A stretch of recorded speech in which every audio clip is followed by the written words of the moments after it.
This is one church, I believe, that can give a positive image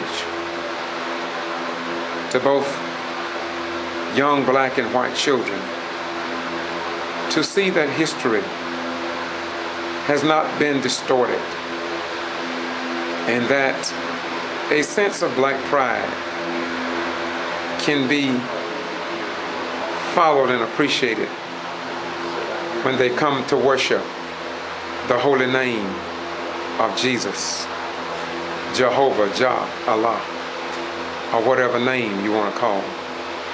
Once again, this is a positive image that black children can take away and not feel inferior, because the Bible, in many printings, excluded black African Americans. Yes, as we celebrate and remember the life and legacy of Mary Turner, Hayes Turner, and the other 15 to 25 black African Americans that were murdered by white mob members, something that I hope the writer of Equipment Free Press, Billy Bruce, get around to writing about in his columns in the Equipment Free Press.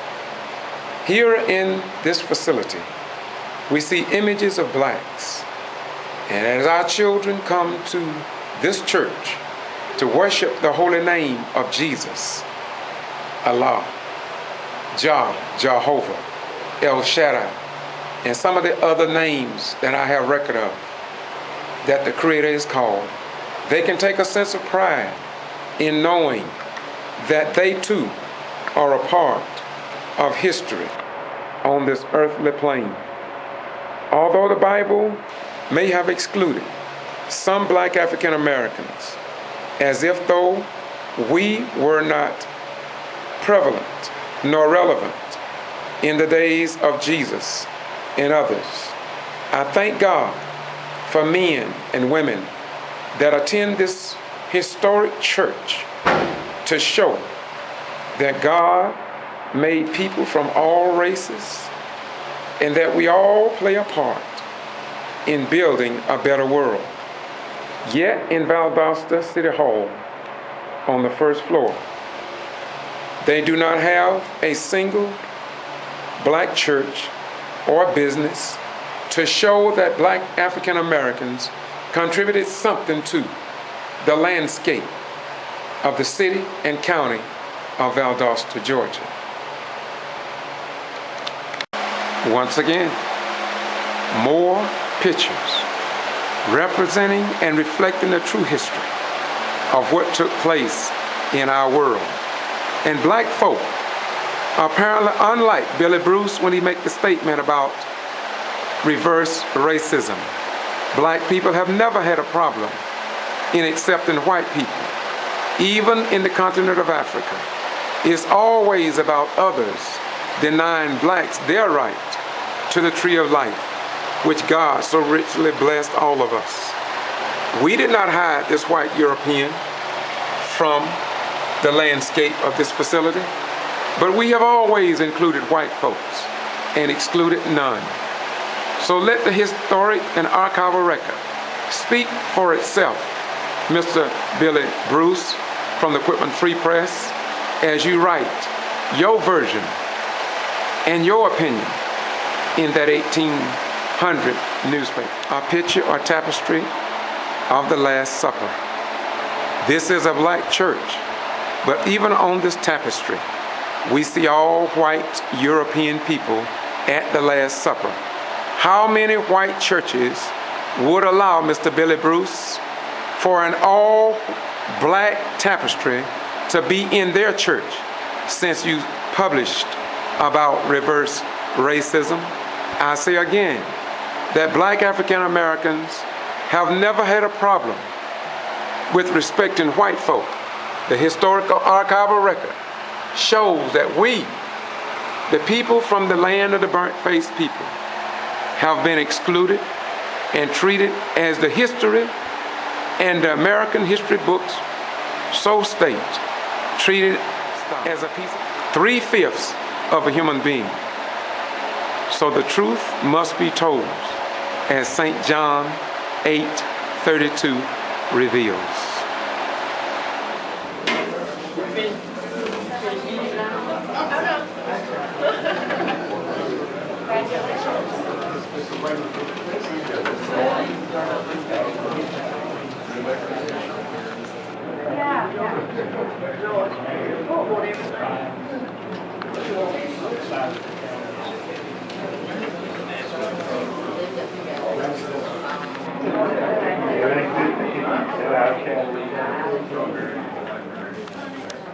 Good evening, everybody. I was asked to do the opening song, but before I do that, I would just like to say that thank you to the Mary Turner Project for putting this on again. Because you really don't realize what that means to us that know that history. Because my mom used to tell me about it.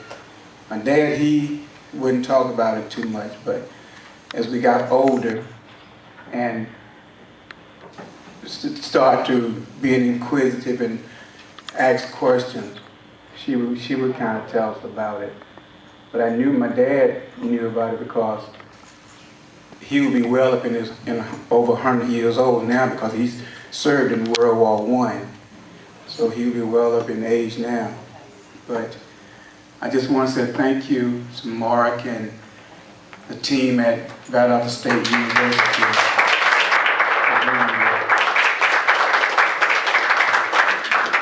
The song that I'm going to do, Sister Benjamin asked me to do this song for her, so I'm going to do it for her. The title of this song is A Change Gonna Come. We all thought the change had arrived when President Obama got elected the first time and the second time. And statistics show that for the first time in the history of this country, black people turned out to vote in greater numbers than white people. So if we could just keep that trend going, we could change a whole lot of stuff in this country. So, Sister Benjamin, I hope you enjoy it. I was born by the river in a little tent. Oh, and just like the river I've been running ever since. It's been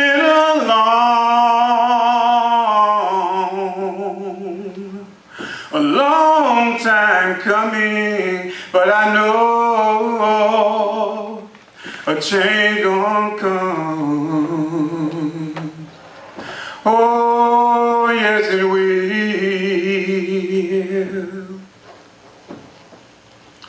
It's been too hard living, oh Lord, but I'm afraid to die.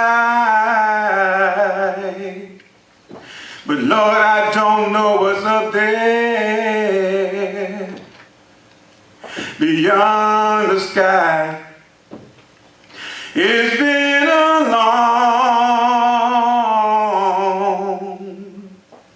long time coming, but I know a change gonna come. Oh, yes it will.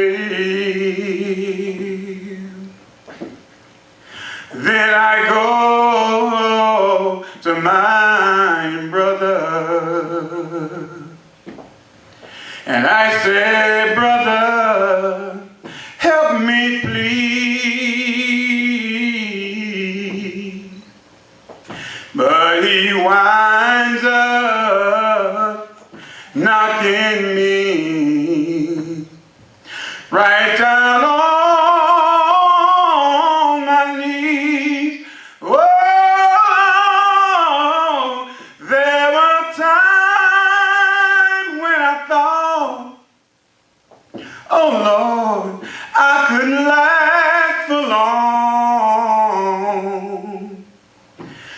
Dear God, I feel like I'm able to carry on. It's been a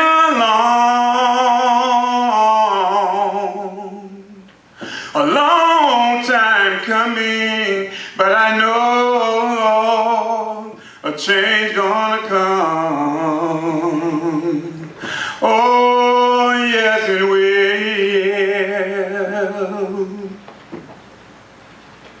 Then I go to the movies, oh Lord. Then I go downtown. But Lord, sometimes I don't even know my way around.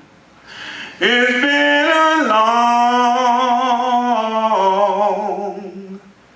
long time coming, for I know it's been a long time coming. It's been a long time coming, but I know a change gonna come. Oh, yes it will.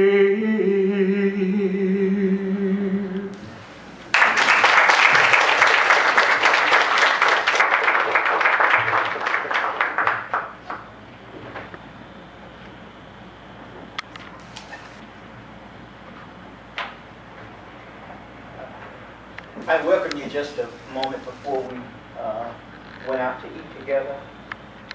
But I want to come back and I want to say that we are extremely pleased that you chose to come and share this special time with us, those who participated in the Mary Turner Project. I want you to know, as I welcome you, that you are the impetus, you were the catalyst that caused so many people to hear the blood of Mary Turner's baby screaming from the grave. That is no small task. A philosopher said that the only thing necessary for evil to triumph is for good men to do nothing.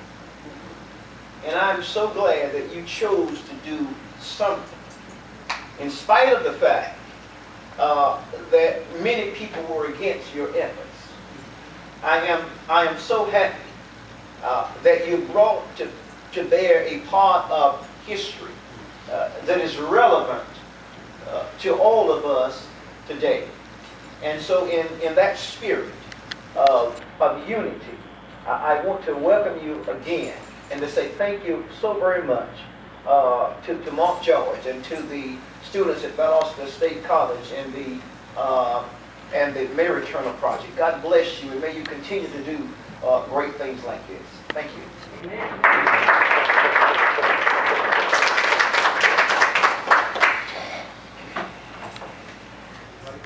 Good afternoon. I just want to stand here. I have a few notes I'll try to use here. We gathered today to remember the lives that were lost in the lynching rampage of 1918, and to mark 3 years since we placed a marker at the site of Mary Turner's lynching. We did a lot of work back then to get it done. It's definitely well worth it.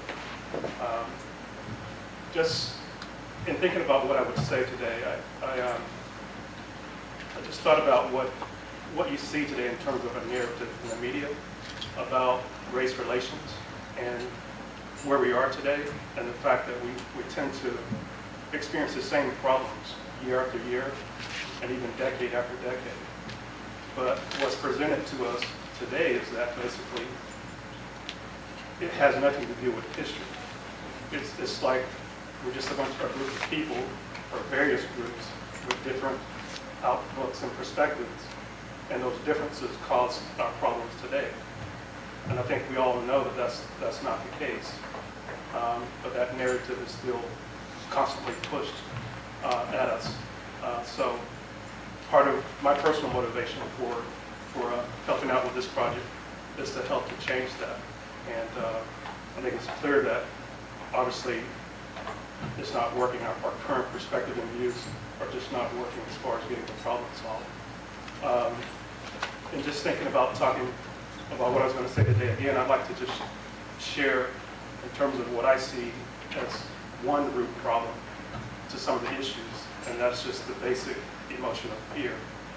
And if you think in terms of an unborn child basically killed in the way that this child was killed in this incident, I mean, what would drive not just a single person, but a group of people to do this collectively?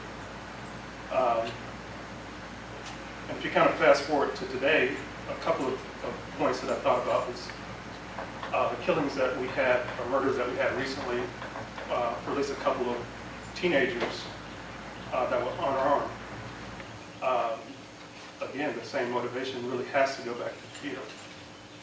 And more recent than that, if you look at the gun debate that's happening today, and what would cause someone to feel like they need an assault weapon in a supposedly civilized society. And again, from my perspective, it can only be fear. So I think at some point we have to stop and really think about the root causes of this and how it all relates to history and the fact that we continuously fight the same battles. I mean, obviously it's a hard thing to address. We ran into some of those difficulties when we were initially trying to get the marker put up. It was definitely surprising for me because it's kind of a new space to be in for me to operate, to see kind of political figures, etc. But the conversation just has to happen because we can't just go on indefinitely fighting the same battles. So that's what motivates me, and I think us to help out in this way. Thank you.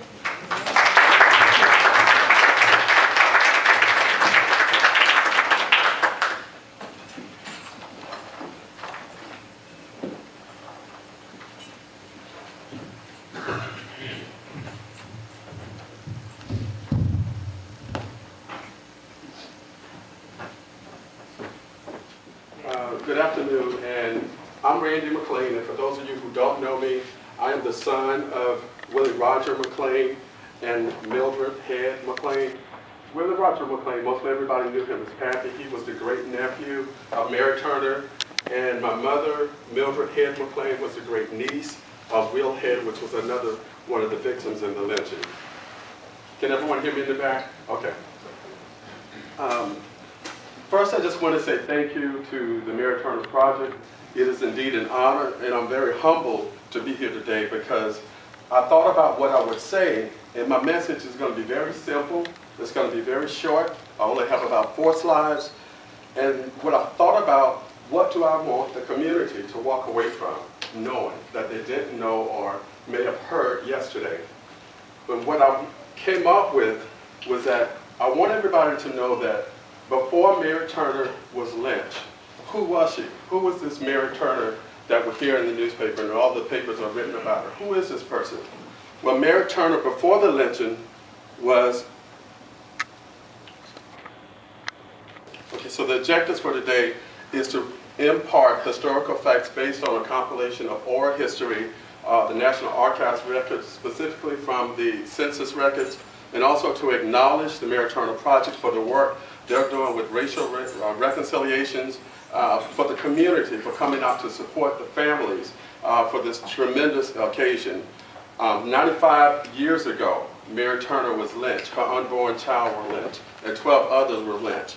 And it's only until recently we began to commemorate her life and her legacy. To the family, I'm also honored to be a part of her family traveling as far as New Jersey. And we have a lot of the direct descendants of Mary here today, so I'm very proud to be a part of such an outstanding family.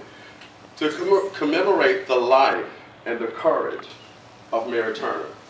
And as the brothers just said about that emotion of fear, the thing that counteracts that fear is the courage.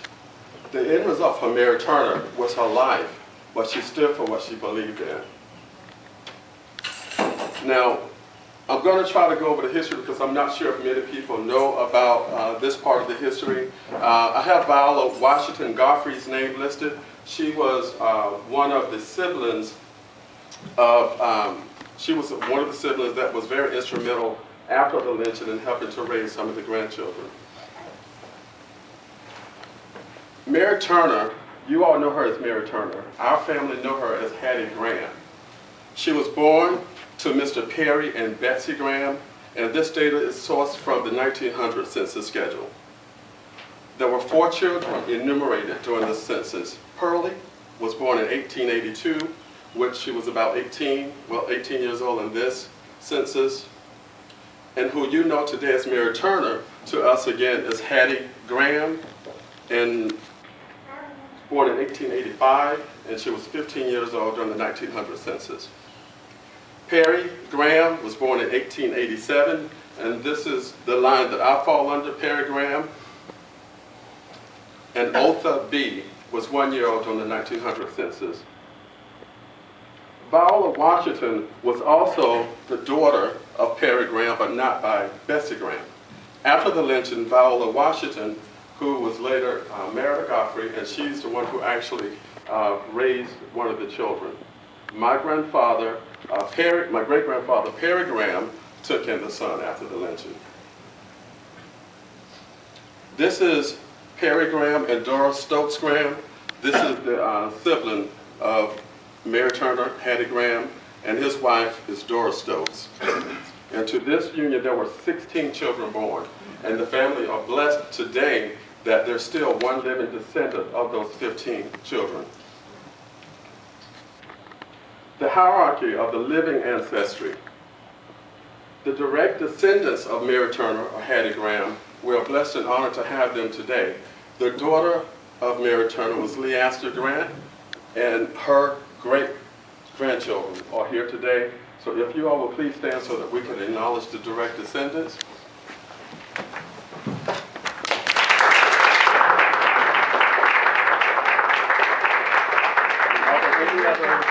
Well, the granddaughters. Granddaughters. And this is the great-granddaughter of Leaster Grant. Okay, thank you. Will the descendants of Perry Graham please stand so we can acknowledge you?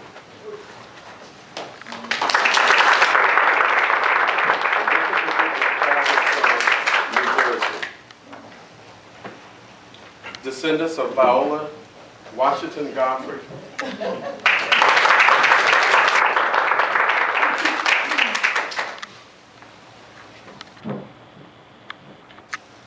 The Mary Turner has taken not only international recognition, but national recognition as well.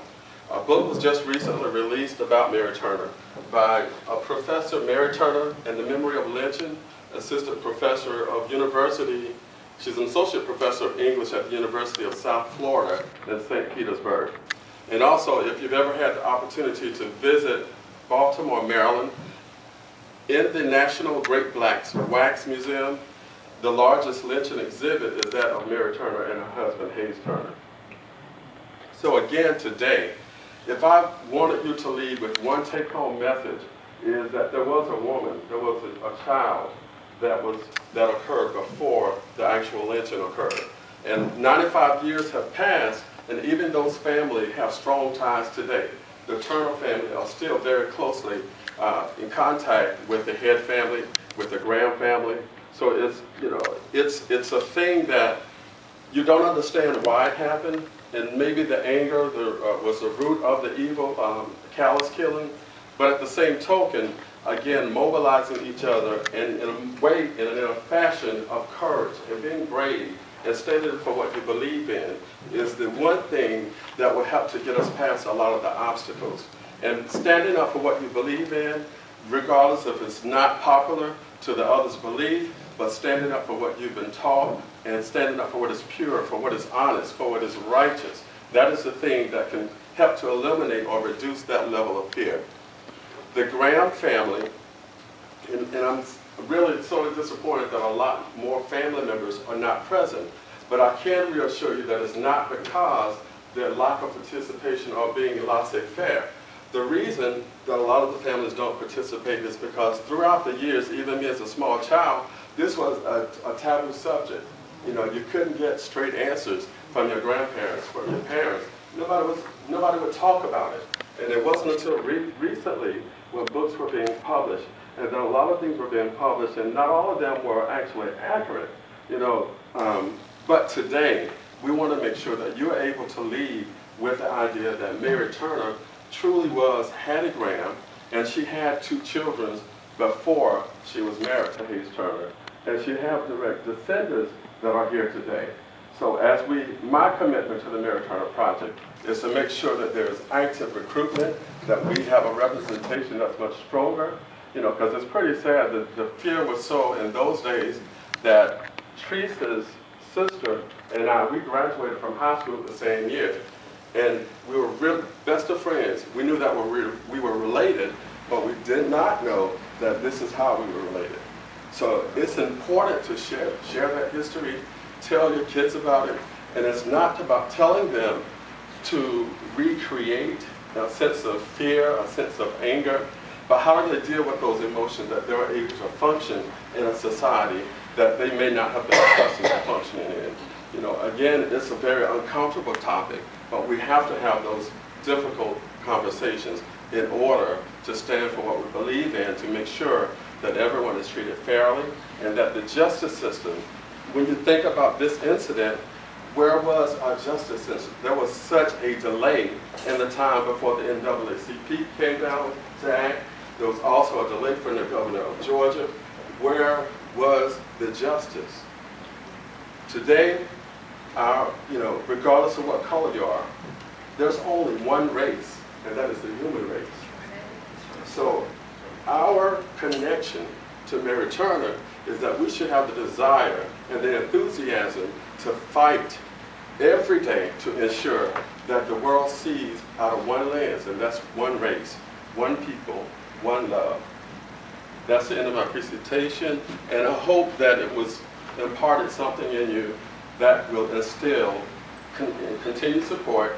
And you know, I got the emails from Mark about the fundraising, but let's not wait until April to start ramping up for this. Let's tell our children about this. Let's tell our aunts and uncles, our grandparents, anybody. Let the world know what a wonderful job that the Mary Turner Project is doing. And kudos to the people who are dedicating their lives to this, because it is such a difficult and unspoken topic. So again, congratulations to the Mary Turner Project for the success. Thank you.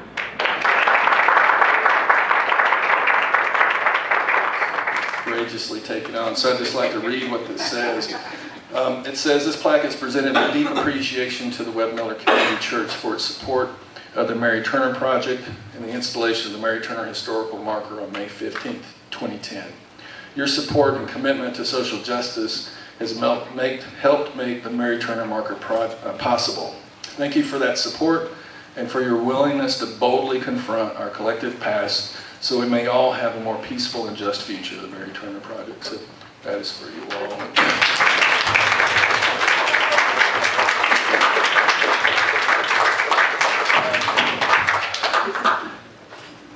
The only other, I was going to ask Mari Crabtree if she would just say, would you want to talk about the work you're doing? Or, okay.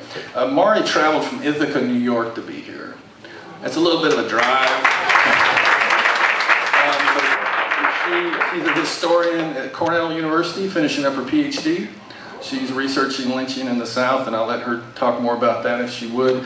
And then after she does that, if we could maybe kind of get ready to go out to the site. We promise not to keep you out there too long. We're going to have a police escort. There'll also be some water, so if y'all get thirsty, let us know. We don't want nobody falling out. But I'll hand it over to Mari, and then we'll pack up and head out to the marker. Thank you so much for having me here today. I'm a graduate student at Cornell, as Mark pointed out, and I study African American history in the 20th century. And for me, as a cultural historian, it's very important for me to tell the story of what happened using the voices of the people from the communities where these things happened. And You can get a lot from the NAACP National Archives. You can get a lot from newspapers, but I think the most valuable insights that I get are from the oral histories that I've read both at places like Duke that have already been done, but also when I've been traveling and doing research and going into communities like in Valdosta, but also in Berks County. So I would love to be able to interview anybody who'd be interested in telling stories about their experiences, the family lore, about how either there were silences about this history or about how this history shaped your life and the sort of stories that you told amongst yourselves and the meaning of commemoration itself. Because for me, I think that what gives me a lot of motivation to finish the PhD and to finish the dissertation is that I hope that at the very least I do justice to the stories that people tell me, and that it doesn't remain silenced, it doesn't remain simply relegated to the past. And I think that's a very important function of historians, especially when something as violent as lynching has been suppressed and has been marginalized so much. If you would like to, if you would like to be interviewed, I'd be more than happy to do that anytime today or tomorrow. And I guess that's it. Her baby was cut out of her. And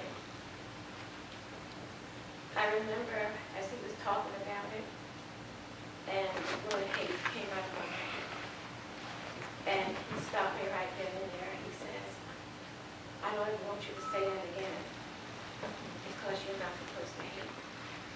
You're supposed to love everyone, no matter what. And I still let it do my job. This project is bringing a lot of people together, white and black. Let's not let it stop here.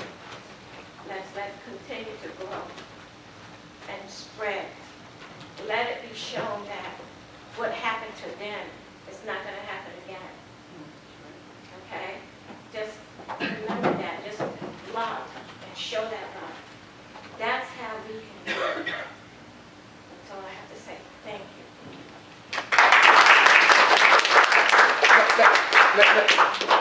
Let me say this. If you're going to speak, please come up and speak on the mic. That way, when I put it on YouTube and people, they actually can hear what you're saying, because what you're saying is very important. Now, please do that for me, please. He don't need one. Is that a compliment? Yes, it is. How y'all doing? My name is Bobby Worthy. I'm with the Civil Rights Organization, the president and CEO of the Justice League United. If y'all was involved in the Kendrick Johnson over in Valdosta, then y'all probably seen me on CNN and Channel 3. I was invited by Mr. Ryan to come, and I just read the story. I heard it, but I just read it, and it's amazed at what they have gotten away with it. So I'm gonna make this short because I know we got to go out there. This is what you got to realize. You can take a white baby, a Chinese baby, a Jew baby, and you put them in a sandbox. They will play. They see no color. Racism in this country can be eliminated if we eliminate it at the house. It is taught. It is nothing that you're born with. It is something you're taught through your ancestors and the people that's over you. So it can be eliminated if we stop it at the house.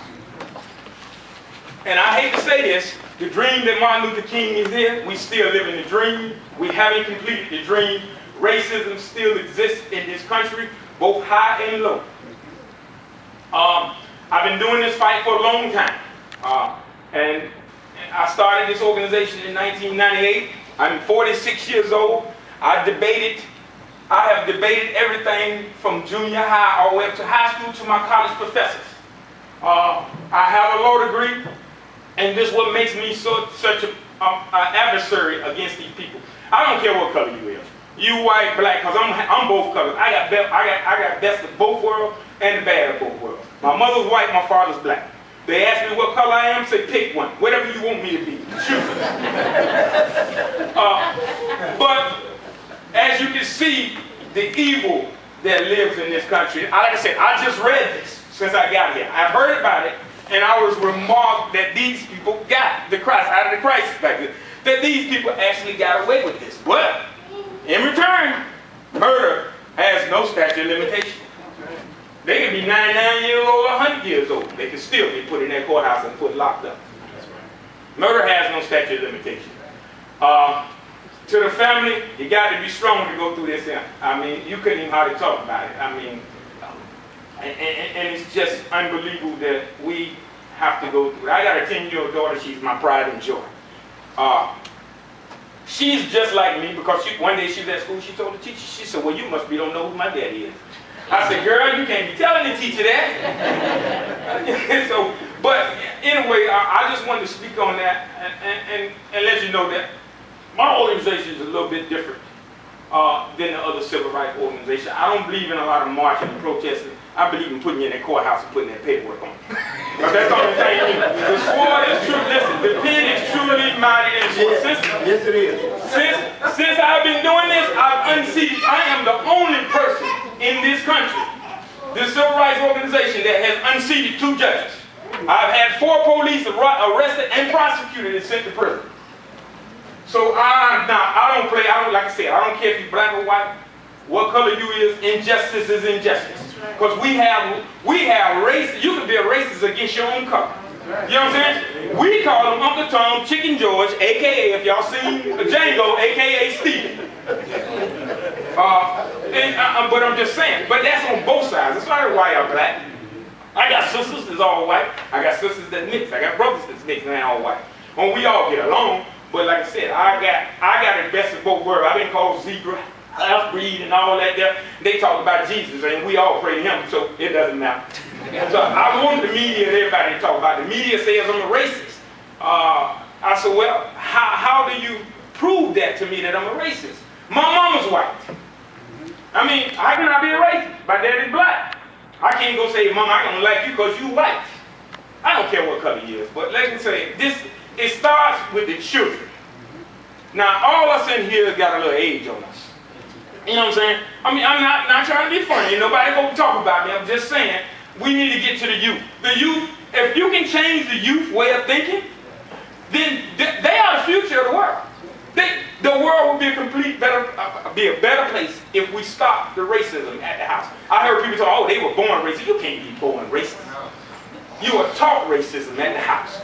You know, and even us, even the black side, we'll say that word, we'll say that N-word quick. But let a white person call you that, you're ready to fight. You know what I'm saying? But if we look up the definition of that word, anybody can be that word, so, you know. But, like I said, I just wanted to speak on behalf of the family, man. Y'all, I applaud y'all to getting this out there.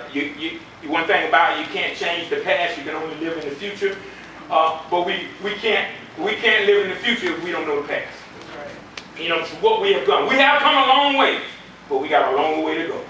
Because you got people, boy, I'll tell you now, that mess over there in Cage, I ain't even going to talk about it, over there in Valdosta. But I just want to say, but we're going to go on now. That's my last words there.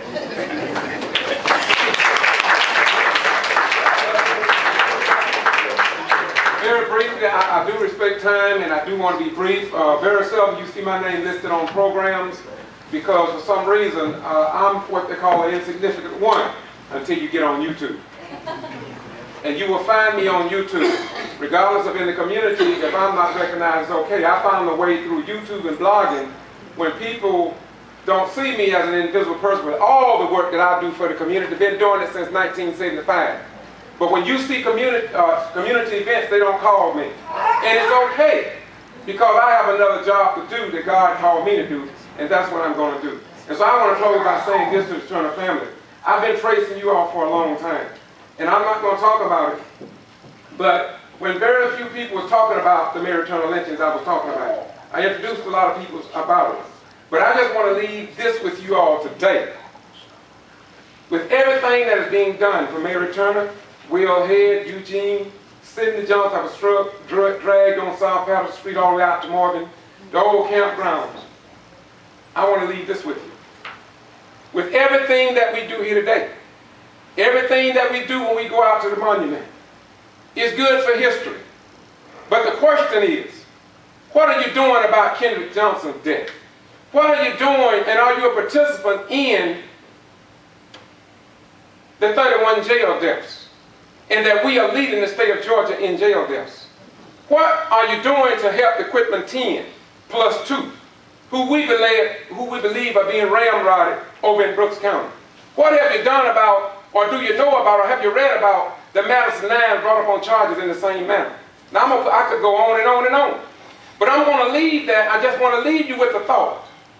I love what is being done here, but me as a human being, I can't plant butter beans and don't attend to some that will produce some seasoning to go in the beans. So all I'm saying to you, let us be active participants beyond Mary Turner and that week of terror in 1918. Let us join civil rights organizations. Let us join the problems in our community today. History is great. Lord knows I love history. But the bottom line is, we talk about the dream of Dr. King. But what are we reaming out from the dream of Dr. King to bring about a new reality? I call it dipping. I'm not a dipper. What I call a dipper is a person who go to church and they duplicate Jesus. They duplicate Elijah Muhammad. They duplicate the son of Amram and Yoshabel Moses. And they placate all of them while doing none of the work for which they died for. A guy was following me last night. I had somebody come and tell me, a guy on a motorcycle.